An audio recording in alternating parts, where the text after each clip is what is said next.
Terima kasih Anda masih bersama kami. Bagi Anda yang baru saja bergabung, kami hadirkan kembali 3 berita utama hari ini. Belum masuk masa kampanye dan salahi aturan pemasangan reklame. Ratusan baliho kampanye bakal calon wali kota Salatiga ditertibkan. Cuti untuk ibadah haji, Ketua DPRD Rembang dilaporkan hilang hingga saat ini. Diceburkan ke kolam sekolah, Ketua OSIS salah satu SMA negeri di Klaten tewas tersetrum di hari ulang tahunnya.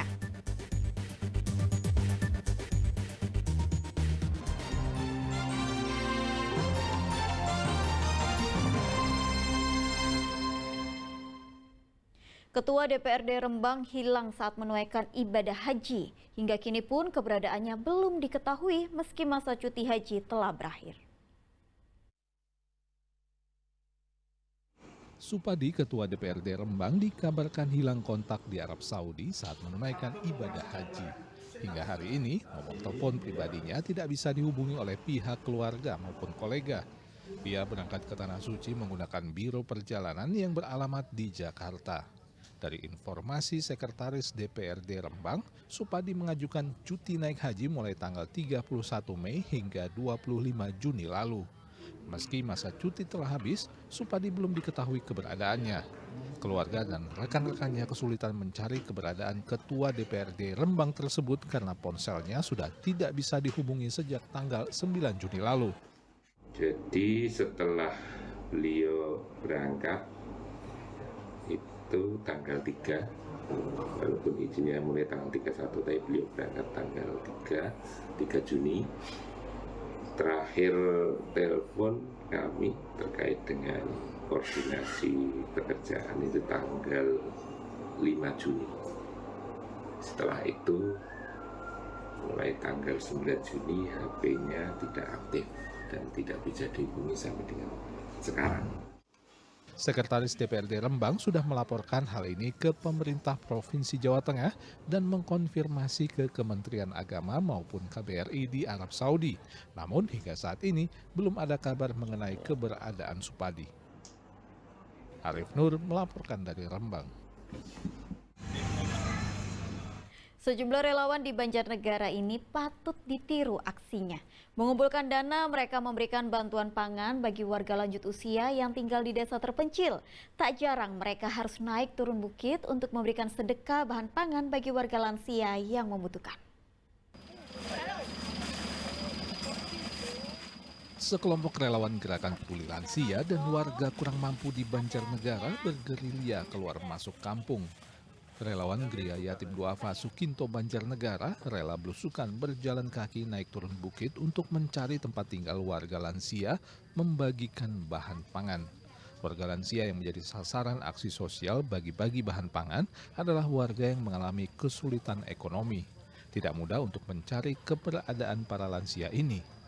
Puluhan paket sembako berisi beras, minyak goreng, lauk pauk, serta berbagai jenis bahan pangan lainnya diberikan kepada warga. Kita memang berusaha untuk membantu para lansia yang sangat membutuhkan di saat harga-harga sembako melonjak, karena mereka juga membutuhkan uluran tangan dari kita. Tadi kita menemui para lansia yang untuk beli beras saja masih sangat minim sekali, dan tadi kita menemui lansia-lansia yang pada sakit dan tidak punya beras, makan dari kemarin nasi sudah sayup. Tantangannya itu luar biasa, medannya itu sangat-sangat luar biasa. Tapi alhamdulillah tidak menyurutkan langkah kami untuk terus berbagi untuk para lansia yang di pelosok-pelosok. Kedatangan para relawan ke rumah para lansia disambut senang warga. Aksi bagi-bagi bahan pangan gratis kepada warga kurang mampu ini akan terus dilakukan secara acak oleh para relawan ke berbagai desa di Kabupaten Banjarnegara. Dana yang digunakan membeli bahan pangan bagi para lansia dikumpulkan dari iuran anggota relawan serta bantuan donatur sesama warga. Mardianto melaporkan dari Banjarnegara.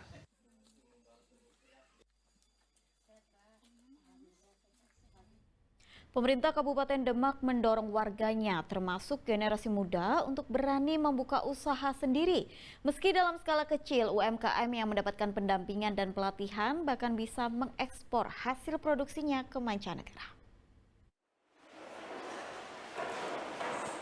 Berani membuka usaha kecil sendiri jadi salah satu tujuan pelatihan pelaku UMKM di Balai Desa Tlogorejo, Kecamatan Karangawen, Demak, pekan lalu. Puluhan pelaku UMKM dan para kepala desa sekecamatan Karangawen dibekali dengan pengetahuan terkait upaya mempertahankan dan meningkatkan UMKM, khususnya produk lokal. Pemkab ingin agar anak muda juga berani membuka usaha sendiri. Sekarang ini mindset dari para anak muda itu kan bekerja di perusahaan besar. Padahal UMKM ini kan bisa membuka lapangan pekerjaan, sehingga diharapkan tadi bagus sekali masukan dari salah satu UMKM yang ada di Karangawen ini untuk para anak muda itu bisa mengikuti jejak-jejak dari beliau. Bukti bahwa usaha kecil cukup prospektif adalah keberhasilan salah satu pengusaha kecil yang sudah 8 tahun menjalankan bisnis olahan jagung. Dengan pendampingan serta fasilitas yang diberikan Pemkab Demak, produknya saat ini telah terjual tak hanya di dalam negeri, tapi juga laku diekspor ke Taiwan. Emang jagung? Iya. Udah lama, 8 tahun juga kayaknya. Untuk selama ini seperti pemasaran itu seperti apa, Bu? Online nih, saya pakai online, offline, kita pakai semua. Untuk penghasilannya, Bu? Penghasilannya alhamdulillah lumayan. Sudah apakah cuma di Demak atau di luar kota juga ini, Bu? Sudah luar kota sih, kita pakainya via paket. Sudah masuk paket. Sampai mana, Bu?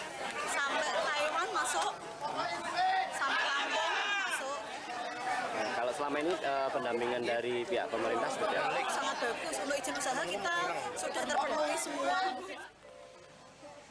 Untuk memajukan UMKM lokal, pemerintah Kabupaten Demak telah menginstruksikan ke semua organisasi perangkat daerah hingga jajaran pemerintah desa dan kelurahan untuk membeli produk lokal dalam setiap kegiatan pengadaan. Ali Mustafirin melaporkan dari Demak.